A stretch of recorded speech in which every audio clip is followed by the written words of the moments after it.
Hello dear students, मैं Yasir Javed sir.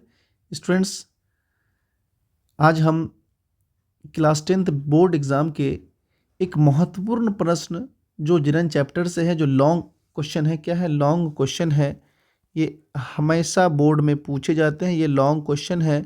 इसको आप लोग अच्छे से अगर बना लेंगे तो आपके बोर्ड के एग्ज़ाम में जो भी क्वेश्चंस आएंगे, ये इस तरह से क्वेश्चन अगर ये आएंगे, इससे रिलेटेड क्वेश्चन आएंगे तो आप आसानी से समझ लेंगे और आसानी से बना भी सकते हैं। तो क्वेश्चन क्या है? ये जनन चैप्टर से क्वेश्चन है। जो क्वेश्चन क्या है, मानव के नर जनन तंत्र का नामांकित चित्र बनाइए। क्वेश्चन पूछा जाता है बोर्ड के एग्जाम में कि मानव का जो नर जनन तंत्र है उसका नामांकित चित्र बनाना है। तो क्या नामांकित चित्र बनाना है, आइए उसको हम लोग देखते हैं। ठीक है, कैसे बनाते हैं।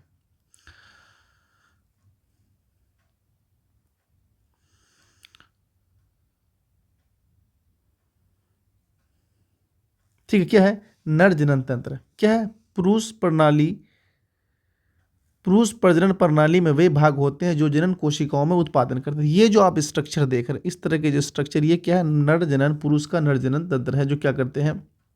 नर जनन कोशिकाओं का उत्पादन करते हैं। और क्या करते हैं? जो अन्य भाग जो जन्म कोशिकाओं तक पहुंचते हैं। मतलब क्या है कि जो नर जनन भाग है वो क्या करते हैं? जनन कोशिका को बनाता है, यानी कि किसको बनाता है? शुक्राणु को बनाता है। और जहां से ये डिवाइड करता है वहां तक पहुंचाता है। कहां तक? निषेचन का स्थल। निषेचन स्थल कहने का मतलब जहां पर ये फर्टिलाइजेशन होगा। क्या फर्टिलाइजेशन होगा? शुक्राणु। ठीक है, ये बात समझ में आ गई।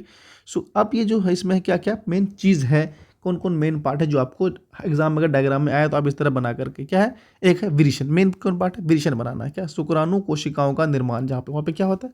विरिशन बना लेंगे। विरिशन के बारे में लिखेंगे। क्या लिखेंगे? विरिशन लिख करके पहला चीज़ क्या लिखेंगे? विरिशन लिख करके विरिशन लिख देंगे, उसमें डैश दे देंगे। क्या लिखेंगे? शुक्राणु कोशिकाओं का निर्माण विरिशन में होता है। क्या चीज़ का बनता है? विरिशन। शुक्राणु में क्या चीज़ बनता है? शुक्राणु बनता है। कहाँ पे? विरिशन में बनता है। एक चीज़ होगी, समझ में आ गई। ठीक है, अब क्या है? अब इसमें क्या, ये अंडकोश में पेट की गुहा के बाहर स्थित होते हैं, क्योंकि इसमें क्या होता है? कहाँ पे होता है? अंडकोश में। किस में होता है? इसको हम लोग बोलते हैं थैली, स्क्रोटम बोलते हैं। पेट की गुहा के बाहर स्थित होते हैं। क्या होता है? मतलब वो हमारे बॉडी के बाहर में होते हैं। क्यों? क्योंकि क्या होता है? शुक्राणु निर्माण के लिए सामान्य शरीर का जो तापमान है, कितना हमारा शरीर का तापमान? 37 डिग्री सेंटीग्रेड। कितना? 37 डिग्री सेंटीग्रेड से कम चाहिए। क्या चीज़ बनने के लिए? शुक्राणु बनने के लिए। इसलिए क्या होता है? हमारे बॉडी के बाहर में होता है। ठीक है, मतलब क्या? लड़कियों के बॉडी में, किसके? पुरुषों के बॉडी के बाहर में स्क्रोटम होता है, या फिर हम लोग बोलते हैं अंडकोश की थैली होता है, जो क्या करते हैं? कम तापमान की आवश्यकता होती है। ये आप लोग लिख सकते हैं। क्यों? कहाँ होता है? तो क्या लिख सकते हैं पाठ में? क्या एक तो ये लिख सकते हैं, विरिशन लिख सकते हैं। अब लिख सकते हैं विरिशन की थैली या अंडकोश की थैली, आप लोग लिख सकते हैं। ठीक है, तो क्या लिखेंगे? ये बाहर, शरीर के बाहर होता है। इतनी बात समझ में आई। विरिशन में टेस्टोस्टेरोन हार्मोन नामक हार्मोन स्रावित होता है। क्या हो स्रावित होता है विरिशन से?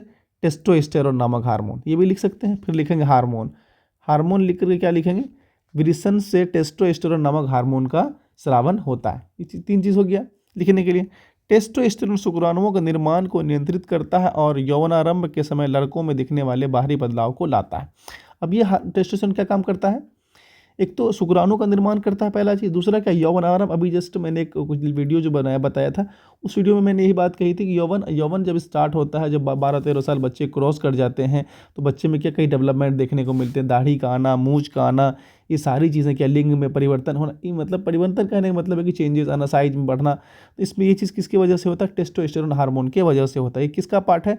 मेल रिप्रोडक्टिव सिस्टम का पार्ट है, नर जनन तंत्र का पार्ट है। ठीक है, ये लॉन्ग क्वेश्चन पूछा जाता है। ठीक है, अब क्या होता है? स्ट्रक्चर क्या होता है? ब्लाडर। क्या स्ट्रक्चर होता है? ब्लाडर। और उसी के साथ क्या होता है?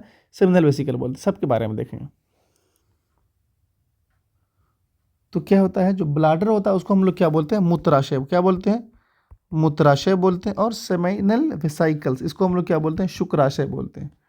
क्या बोलते हैं? कहाँ पे होता है ये? हमारे जो विरिशन है उसके ऊपर में होता है। क्या? बॉडी के अंदर में ये स्ट्रक्चर होता है। जो ब्लाडर होता है इसमें क्या होता है? मूत्र रहता है। मूत्राशय, जिसको हम लोग मूत्राशय रहेगा। और सेमिनल वेसिकल्स, इसमें क्या रहता है? स्पर्म रहेगा। क्या रहेगा? शुक्राणु रहेगा। याद रखेंगे। कहाँ होता है शुक्राणु? कहाँ होता है? शुक्राशय में शुक्राणु होता है। सब शुक्राशय लिख करके, सभी का मैं एक दूंगा मैं, लेकिन आप अभी यहाँ इतना समझें कि जो शुक्राशय होता है उसमें क्या होता है? शुक्राणु होते हैं। और दोनों के लिए कॉमन रास्ता होता है। क्या होता है? कॉमन रास्ता दोनों के लिए। क्या होता है? स्पर्म फॉर्म होता है, डिवाइड, जो डिलीवर करता है किसके थ्रू? शुक्राशय के थ्रू। कि कौन? जो स्पर्म होता है, जो शुक्राणु होता है, शुक्राशु के थ्रू जाता है, जो कि क्या होता है एक डबल, जो कि एक ही रास्ता है, क्या एक ही कमिंग रास्ता है ना, ये मूत्राशय है और ये शुक्राशय है। क्या होता है यहाँ से शुक्राणु बन करके इधर से रिलीज होता है। उसी तरह पेशाब भी की जो जिसको हम लोग बोलते हैं मूत्राशय, मूत्र मार्ग यही एक ही रास्ता है, लेकिन महिलाओं में ये अलग अलग पाया जाता है। इसमें क्या है सेम ही होता है, जो कि क्या होता है एक ही इसमें यूरिनरी ब्लैडर में से आकर के निकलता है, जो एक कॉमन रास्ता है। ठीक है, ये चीज़ समझ ली। अब आगे क्या है, ये वही बात हो गई। ठीक है, अब जिसको हम लोग बोलते हैं, हम लोग यूरेथ्रा बोलते हैं मूत्राशय को, जो कम फ्रॉम कमर पर जो एक स्पर्म और यूरिन एक ही रास्ते से आता है। ठीक है, जो इसको हम लोग बोलते हैं मूत्र मार्ग है। ठीक है, अब देखिए अब क्या कह रहा है कि उन स्रावों को मिलाता, मतलब जो ग्लैंड होता है वो मिला ना था, इसीलिए क्या होता है वहाँ पर एक ग्लैंड होता है, किसको हम लोग क्या बोलते हैं प्रोस्टेट ग्लैंड बोलते हैं। वो ग्लैंड क्या करते हैं, उन स्रावों को मिला देता है कि शुक्राणु अब एक तरल पदार्थ है तो उसका परिवहन आसान हो जाता है और तरल पदार्थ ऊपर पोषण भी प्रदान करता है। ये जो ग्लैंड होता है उसमें क्या होता है एक कुछ पदार्थ का निकालता है, पदार्थ का निकलने से क्या होता है उसका परिवहन आसान होता है, जो कि क्या पिछले क्या बोलते हैं एक तरल पदार्थ को बना देता है, जो क्या होता है वो ऐसा चीज़ होता है जो कि क्या करता है उसको रिलीज करने में आसानी बना देता है, किसको शुक्राणु को। ठीक है, लिंग प्रजनन वह प्रणाली का हिस्सा है जो शुक्राणुओं को निषेचन स्थल तक पहुंचाता है। लिंग क्या होगा, प्रजनन की प्रणाली वह हिस्सा है जो शुक्राणुओं को निषेचन स्थल तक पहुंचाता है। मतलब ये प्रणाली वो हिस्सा है जो क्या करता है शुक्राणुओं तक स्थल तक पहुंचा देता है। इसको आप लोग अपने भाषा में लिख सकते हैं अपने आंसर राइटिंग बुक में। शुक्राणु छोटे छोटे पिंड होते हैं जो मुख्य रूप से अनुवांशिक सामग्री से बने होते हैं और एक इसमें लंबी पूंछ होती है। अब लिख सकते हैं शुक्राणु के बारे में लिख देंगे, शुक्राणु लिख करके ये क्या हो गया, आप शुक्राणु इस तरह लिख करके लिख सकते हैं कि शुक्राणु क्या होता है, इसका स्ट्रक्चर इस तरह से होता है। शुक्राणु का स्ट्रक्चर के बारे में पूछा जाता है किस तरह से होता है, इसमें छोटे छोटे एक पूंछ होते हैं, बहुत छोटे स्ट्रक्चर होते हैं, एक लंबी सी पूंछ होती है। ठीक है, ये भी लिख सकते हैं इस तरह से आप।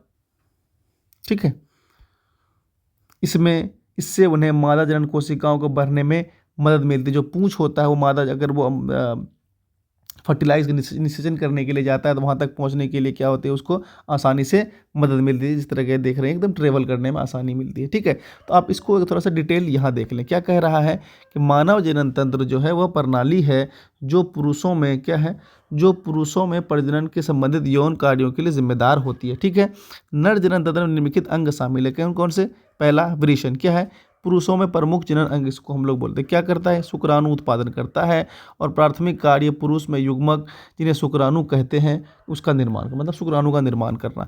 हार्मोन का स्रावन भी करना, कौन सा हार्मोन, टेस्टिस से टेस्टोस्टेरोन हार्मोन किससे निकालता है, वृषण से, का उत्पादन और का स्राव करते हैं जो पुरुष यौन लक्षणों के विकास के लिए जिम्मेदार है, जो कि क्या है वही जिम्मेदार है यौन बनाना, मतलब पुरुष में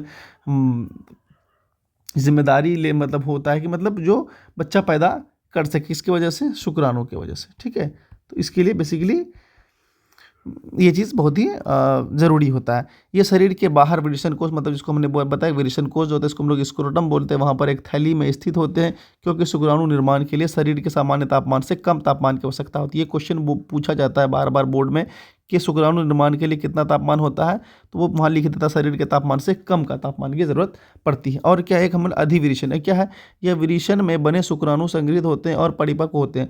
यहाँ पे क्या होता है जो वृषण में वहाँ शुक्राणु बनता है वो क्या होता है मैच्योर होकर के वहाँ तक पहुँच जाता है। ठीक है, और किसके द्वारा होता है ये, शुक्रवाहिका के द्वारा। क्या शुक्रवाहिका क्या है, इसको हम लोग डिफरेंस बोलते हैं, एक नली है जो अधिवृषण से शुक्राणु को शुक्राशय तक ले जाता है। ठीक है, शुक्राशय क्या है, शुक्राशय और प्रोस्टेट ग्रंथि क्या है, ये क्या करता है एक तरल पदार्थ होते हैं, इसमें ग्रंथि अपना स्राव करने में क्या करते हैं मदद मिलती है। ठीक है, ये शुक्राणु में पोषण प्रदान करता है, क्या करता है जो ग्रंथि से क्या होता है पोषण निकालता है, उन्हें एक तरल माध्यम से जिन्हें वीर्य को प्रदान करता है, जिससे क्या होता है शुक्राणु आसानी से गति कर सके, मूवमेंट कर सकता है। ठीक है, अब साथ साथ क्या होता है इसमें मूत्र मार्ग भी होता है। मूत्र मार्ग की बात करें तो क्या है मूत्र मार्ग इसमें होता है, यह एक सामान्य मार्ग है जिससे वीर्य और मूत्र दोनों बाहर निकल, जो मार्ग है ये मूत्र मार्ग दोनों इसमें दोनों से आसानी से निकलता है और इसी से मार्ग से बाहर निकलता है। अब एक शीशन, मतलब इसकी स्ट्रक्चर को हम लोग क्या बोलते हैं शीशन बोलते हैं। यह एक बाहरी अंग है जो संभोग के लिए काम में आता है। ठीक है, आई थिंक इतना आपके लिए बहुत ही इनफ होगा। अगर आप अच्छे से एग्जाम में बोर्ड एग्जाम में लिखेंगे तो आपको 100% मार्क्स देने से कोई भी नहीं काट सकता, लेकिन आपको थोड़ा सा रिलेटेड डायग्राम इस तरह से बना देना ताकि मतलब जो कॉपी चेक करने वाला है उसको आसानी से समझ में आ सके। धन्यवाद।